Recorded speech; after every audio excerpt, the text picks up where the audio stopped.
Namaste. Today I'm going to read Volume 3, Book 3, SataRudra Samhita, Chapter 41, the Incarnation of Lord Shiva as Kirata in the Shiva Puran.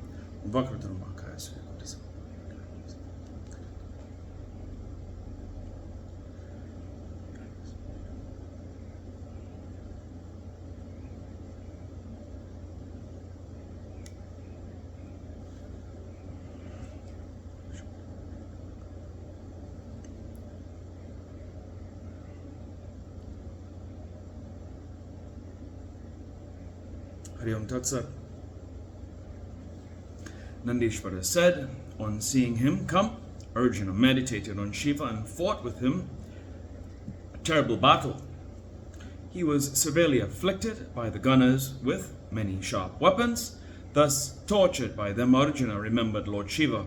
Arjuna split the arrows discharged by Kirata and his gunners. Then he thought upon Shiva with distress. When distressed by him, the gunners fled to the quarters. Then Shiva summoned the chief gunners, but they did not respond to his call. Shiva and Arjuna, of great strength and exploit, fought each other with various weapons of war. Taking pity on him, Shiva approached Arjuna, but Arjuna hit him heavily. Shiva split the weapons of Arjuna as well as his armor. Arjuna stood in his bare body. Although afflicted by fear, Arjuna remembered Shiva and fought a duel with the general spiritedly. The earth, along with the oceans, shook due to their fight. What will happen now? Thinking thus, the gods were distressed. In the meantime, Lord Shiva stood in mid-air and fought. Arjuna, too, did likewise.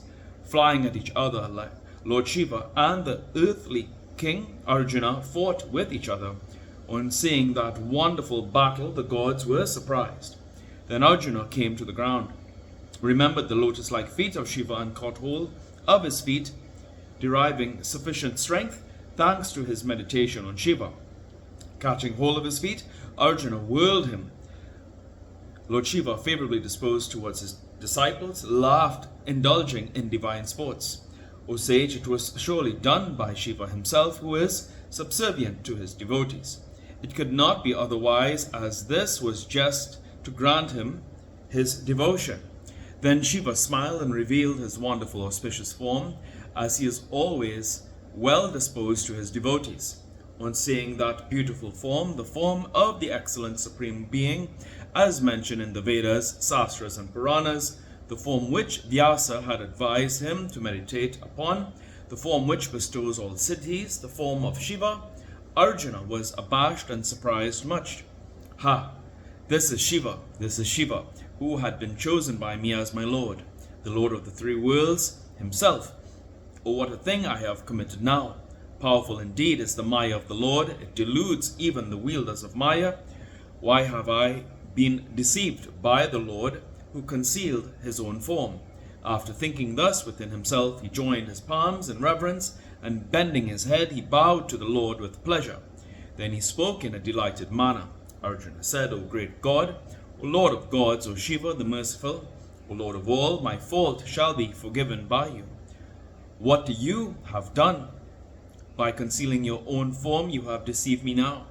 Fie on me who fought with you, O my master, O Lord. Nandishvara said. Thus Arjuna, son of Pandu, repented.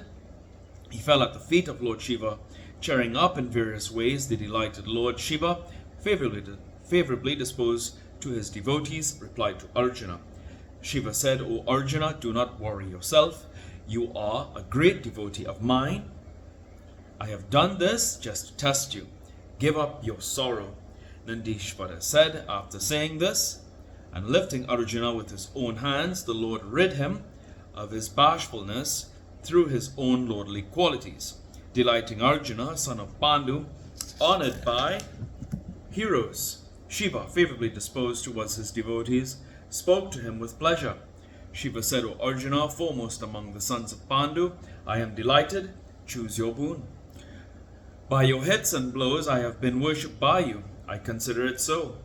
This has been done by my own will. The fault is not yours. There is nothing which cannot be given to you. Choose whatever you desire.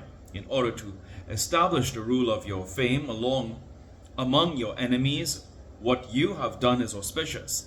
You shall not be struck with grief. Eschew all your feebleness. Nandishvara said. Thus, addressed by Lord Shiva, Arjuna stood carefully and spoke to Shiva with devotion. Arjuna said, O good Lord, O SataShiva, is your desire, is your compassion to be described by me? You are the favorite of your devotees. You are Shiva, the bestower of welfare. After saying this, the son of Pandu eulogized Shiva, the great Lord, devotedly, in the manner approved of by the Vedas.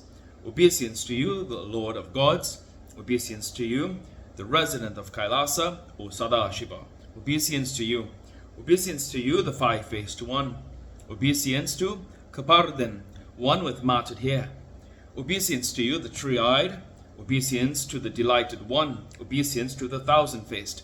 O blue-necked one, obeisance to you. Obeisance to Sadyojata, O bull-bannered one.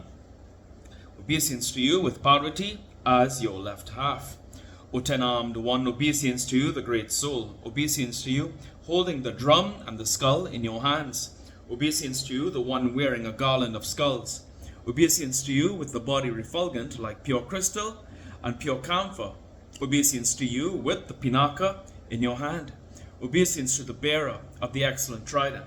Obeisance to the one with the tiger hide as the upper cloth. Obeisance to the wearer of elephant's hide. Obeisance to you with your body encircled by the serpents. Obeisance to you, the supporter of Ganga. Obeisance to you of splendid reddish feet, worthy to be served by Nandi and other Ganas. Obeisance to you, the chief of Ganas.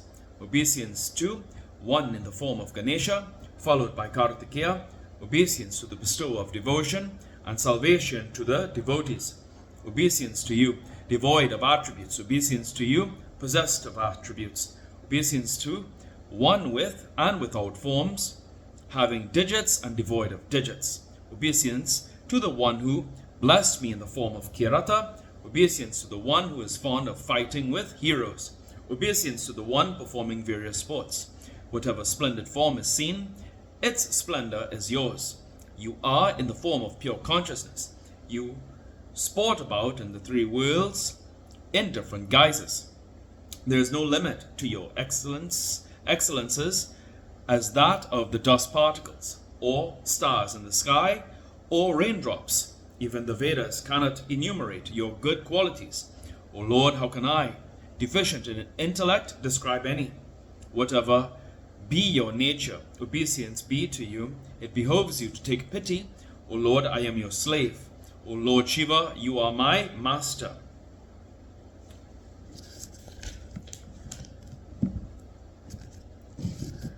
Nandishvara said, on hearing his words, Lord Shiva, who was highly delighted, spoke to Arjuna delightedly. Shiva said, Oh, of what avail is a long talk? Listen to my words, O son. Choose your boon quickly. I shall give you everything.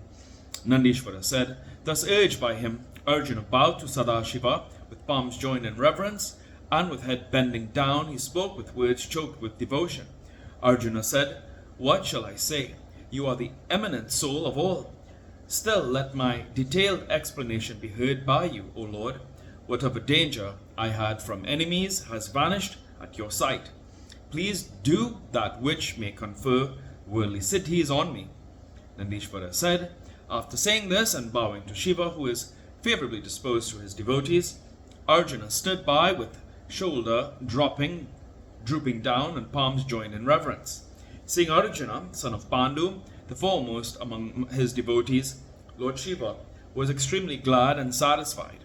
Lord Shiva gave him Pasupata, missile that could not be thwarted by anyone at any time, and spoke thus.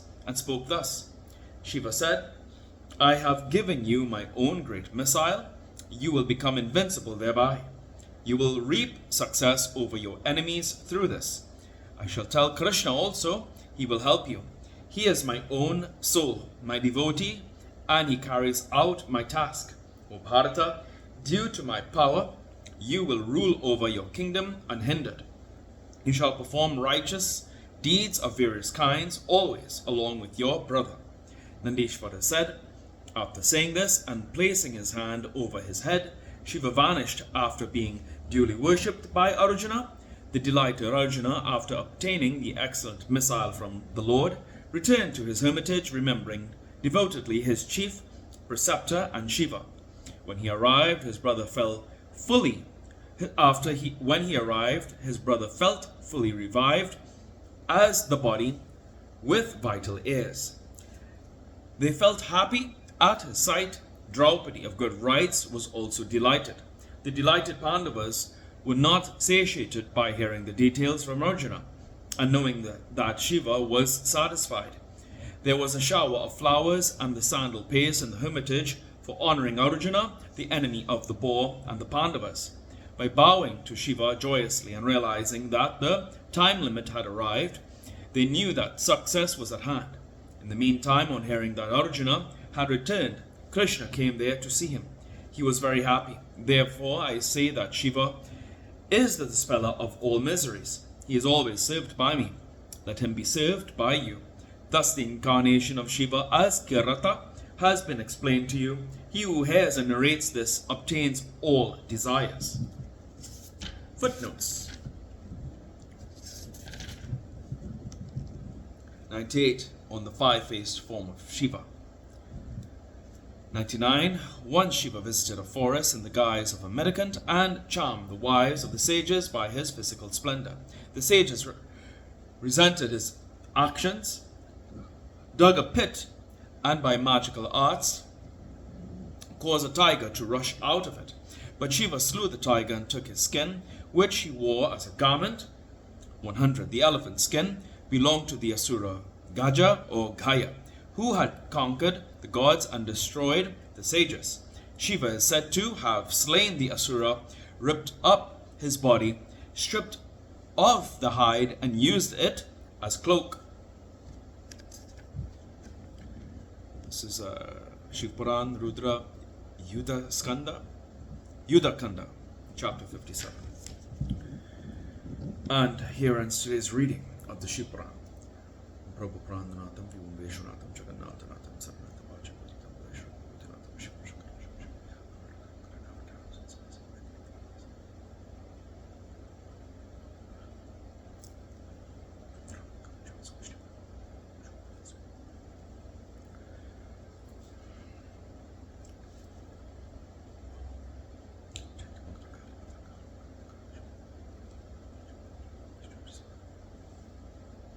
Hari Om Tat Sat.